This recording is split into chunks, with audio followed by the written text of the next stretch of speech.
How to channelize sexual energy when we are single? When we use the word like sexual energy, so it sounds positive. And so the next argument that you have in your mind is that this is natural, this is positive. So if I have to channel it through masturbation or porn, why not not? my fault. God has really created it. Yeah. Put yourself in this bind. God has created your sexual capacity. But whether you gain that energy or not is because you have given it fodder, you have given it fuel.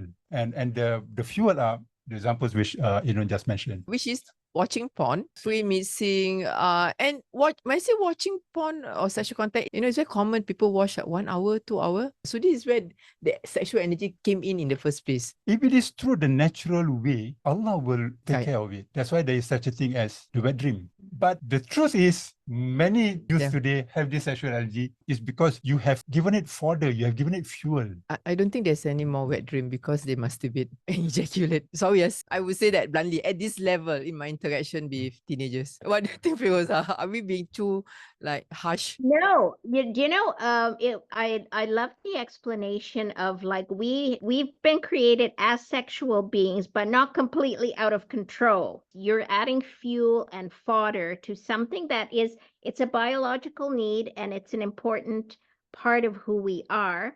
And that's why it's sunnah to get married young. In case you are wondering about the permissibility of masturbation, and some of the opinion is that it is makruh, it is mubah, and if it is used to prevent you from going into zina. But all these imam whose opinion is not that it is haram have one proviso. This is if the masturbation is not used as a means of pleasure. It is as a means of release rather than as pleasure. So if you go around feeding fodder by pornography and then you use this hukum, no, it doesn't apply to you. Yeah. That's a solo activity. And we're created as sexual beings to be with a spouse, it's not.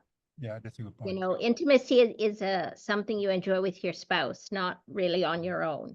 Yeah. Surprisingly, we have question from my couple asking, can we masturbate ourselves in front of each other? Yeah. And they have gone to that extent. I think that is a reflection of what has been going on in our society, that in their bachelor days, they rely on masturbation. Masturbation is not harmless. It works something in the brain. It changes your brain to prefer masturbation over couple sex. To such an extent, even when they are having normal sex, they have to masturbate. Because of too much masturbation, the brain has been changed to only work towards orgasm through self-stimulation. Self-stimulation.